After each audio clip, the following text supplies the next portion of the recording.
So hello everyone, welcome back. आज की video में हम करेंगे हमारी class 11th English Yuvak Bharati का poem number 2.2 that is the sober.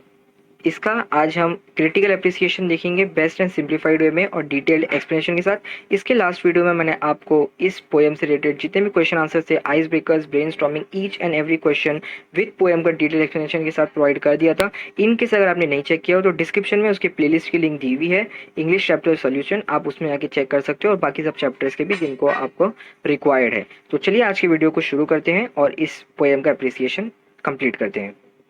Question देख लेते हैं। Write an appreciation of the poem considering the following points about the poem: poet title, theme, poetic device, language style, special features, novelties, focusing elements, values, message, your opinion about the poem. अब आपको एक बात ध्यान में रखनी होगी जो मैंने पिछले सबसे पहले अप्रिसिएशन बताने बोल दिया, इंग्लिश के अंदर आपको पैराग्राफ वाइज फॉर्मेट में ही अप्रिसिएशन लिखना पड़ता है। ओके, पैराग्राफ फॉर्मेट में लिखना पड़ता है। ये नहीं ऐसा कि आप जैसे ये सबसे पहले दिया तो आप पहले लिखोगे about the poem poet title hyphen या डैश नाम लिखोगे, फिर नेक्स्ट पैराग्राफ में आप डालोगे थीम, फिर डैश उसके बारे में लिखोगे। ऐसा नहीं है, वो पैराग्राफ फॉर्मेट नहीं हो गया, वो आपका पॉइंट वाइज हो गया। ओके, तो class 11th as well as class 12 आपको दोनों के अंदर पैराग्राफ फॉर्मेट में यूज करना पड़ता है, लिखना पड़ता है अप्रिसिएशन ऑफ द पोएम। और जैसे जैसे नया नया पैराग्राफ आते रहता है आपको नेक्स्ट लाइन या तो फिर 2 फिंगर स्पेस आप छोड़ के कंटिन्यू कर सकते हो। तो ये था इसका फॉर्मेट। अगर आप एग्जाम में फॉर्मेट नहीं फॉलो करते हो तो उसके ऊपर आपके मार्क्स डिडक्ट हो जाते हैं। चलिए इसका आंसर देख लेते हैं। Appreciation of the poem the sower. The sower is a poem about the hard work and persistence of a sower. Sower मतलब जो एक बीज बोते हैं ना, जैसे आप एग्जांपल पोएम में भी आपको एक फार्मर का एग्जांपल दिया गया है सोवर, क्योंकि वो लोग बीज को बोते हैं, सैपलिंग बोते हैं। Who works tirelessly and relentlessly while the poet observes his actions and terms him as an august personality who works not for himself but for others. Originally written by Victor Hugo in French, this poem has been translated to English by Bengali poet Bengali poet Torulata Dutt, who was the first Indian poetess to write verses in English and French। मतलब ये French में लिखी गई थी poem, लेकिन हमारी एक बंगाल की एक है पोएटिस, उन्होंने इसको इंग्लिश में ट्रांसफर किया। The title of the poem represent the central character of the poem that is the sower. मतलब जो हमारा टाइटल है हमें क्या बता रहा है, सेंट्रल आइडिया दे रहा है कि पोएम सोवर के बारे में है। देखिए जैसे यहाँ पे देखा अभी नया नेक्स्ट पैराग्राफ आ गया, तो आप या तो एक लाइन लीव करके लिख दीजिए तो भी चलेगा, या तो नेक्स्ट लाइन पे लिखिए तो भी चलेगा। इतना पता चलना चाहिए टीचर को कि हाँ भाई बच्चे ने नेक्स्ट पैराग्राफ में से लिखना चालू किया है। तो मैं भी यही रिकमेंड करूंगा, एक पैराग्राफ आपका हो गया तो आप एक लाइन लीव करके नेक्स्ट लाइन पे ही आइए। Central idea. The central idea of the poem revolves around the act of sowing seeds by the sower, while the poet observes him and begins to revere him for his noble actions. The poetic device used in the poem are alliteration, antithesis, consonance, hyperbole, inversion, personification, repetition and synecdoche. Last video में मैंने आपको यही tip दिया था, यहाँ पे भी यही दे रहा हूँ। सारे लिखना कंपलसरी नहीं है, मिनिमम कोई 3 फिगर ऑफ स्पीच लिखिए एंड मैक्सिमम कोई 4 फिगर ऑफ स्पीच लिखिए, और बाकी में एंड में एक्सेट्रा डाल दोगे तो आपको मार्क्स मिल जाएंगे। वरना आप इतना सारा लिखने जाओगे तो कभी मतलब फिगर ऑफ स्पीच की स्पेलिंग रॉन्ग होगी तो मार्क्स आपके फोकट में कटेंगे। तो इसलिए आप 3 या 4 लिखिए और एक्सेट्रा डाल सकते हो। अब पोएटिक डिवाइसेस मेंशन कर दिया, अब उनका किसी एक का एग्जांपल जो आपको पता हो वो आप उठा के लिख सकते हो। मेरी टिप लोगे तो एलिट्रेशन ले लेना, क्योंकि हर पोएम के अंदर हर लाइन एक एलिट्रेशन होती है। एलिट्रेशन का मतलब वो होता है जो एक लेटर बार बार रिपीट हो रहा हो, वो लेटर का वो लाइन आप बन जाती है रिपीटेशन, और उसका एक्सप्लेनेशन होता है कि ये इस चीज के लिए रिपीटेशन है because for better poetic effect. अच्छे पोएटिक इफेक्ट के लिए पोएट ने इस लेटर को बार बार यूज किया है। देख लेते हैं यहाँ पे हमें क्या दिया हुआ है। An example of personification. अच्छा, पर्सोनिफिकेशन है क्या, मतलब नॉन लिविंग बींग को ह्यूमन बींग की क्वालिटी दी गई है, जैसे वॉकिंग, डांसिंग, सिंगिंग, तो ये होता है पर्सोनिफिकेशन। तो an example of personification from the poem is Twilight hastens onto rule, where Twilight has been given the animate quality of hastening, मतलब rushing। hasten का मतलब क्या है, जल्दी करना, भागना। तो वो अपने ह्यूमन की क्वालिटी है, और ट्विलाइट एक नॉन लिविंग थिंग है, तो उसको पोएट ने एक ह्यूमन की क्वालिटी दे दिया फॉर बेटर पोएटिक इफेक्ट, तो इसलिए यह है personification. The language used by the poet is slightly complex because it has been written in a way that it maintains the rhyme scheme of AB AB.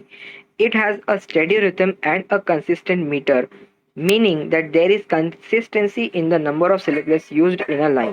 The poet follows the narrative style of writing, where he gives a first person account of observing the sower working hard in the field. Special feature.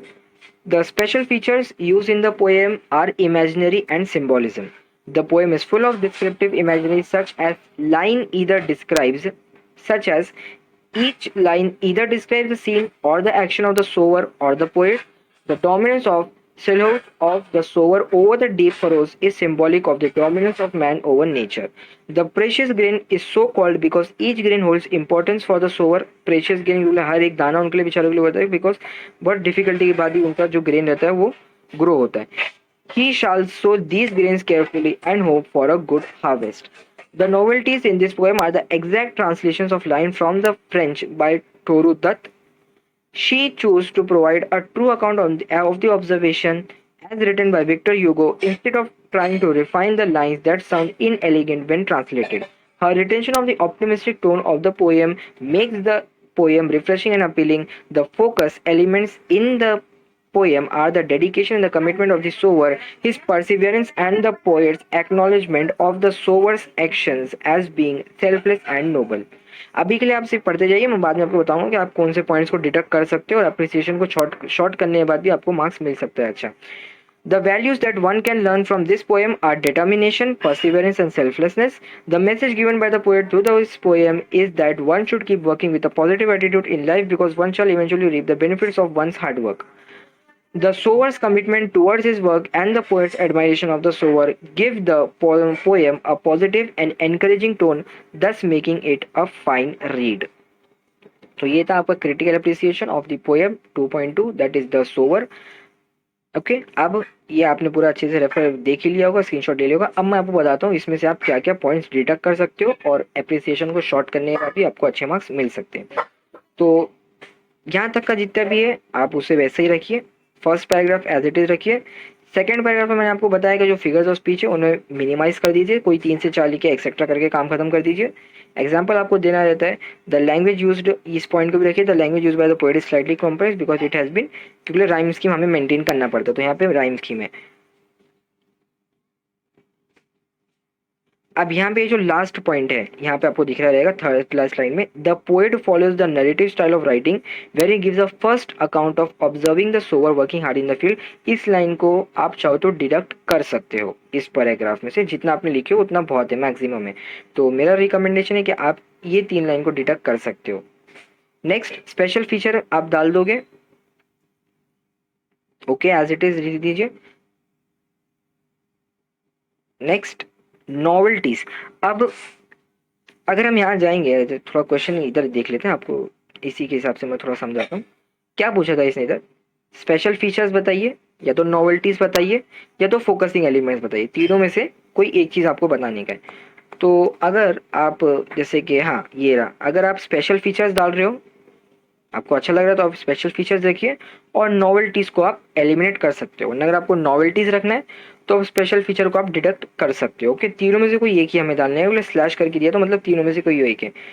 Okay, then ये है आपका message जो आपको मिला, तो message तो हमें ऐसे ही रखना पड़ेगा. एंड ये लास्ट पैराग्राफ आप ऐसे रख सकते हो. तो इसके लिए मैंने आपका एक पैराग्राफ और 3 लाइन, मतलब समझ सकते हो आप कम से कम 11 to 12 लाइन्स मैंने आपके इसमें से डिडक्ट करा के आपको बेस्ट वे में प्रोवाइड कर दिया है विद बेस्ट एक्सप्लेनेशन. सो इसी के साथ हमारा जो क्रिटिकल अप्रिसिएशन था वो पूरी तरीके से एंड हो चुका है, और इसी के साथ हमारी जो पोएम 2.2 द सोवर वो भी एंड हो चुकी है. आई थिंक इस वीडियो के एंड तक के लिए आपका सभी डाउट्स इस पोएम के लिए क्लियर हो गया होगा. वीडियो अगर अच्छी लगी हो, इन्फॉर्मेटिव लगी हो, कंटेंट अच्छा लगा हो तो प्लीज़ वीडियो को लाइक कीजिए और चैनल को सब्सक्राइब कीजिए अगर आप पहली बार आए हो, और अपने बाकी सभी फ्रेंड्स के साथ दीजिए, शेयर कीजिए, अपने कॉलेज और व्हाट्सएप ग्रुप में शेयर कीजिए और अपना लव एंड सपोर्ट हमें दिखाइए. अगली वीडियो तक के लिए अपना ख्याल रखिए. Goodbye and take care.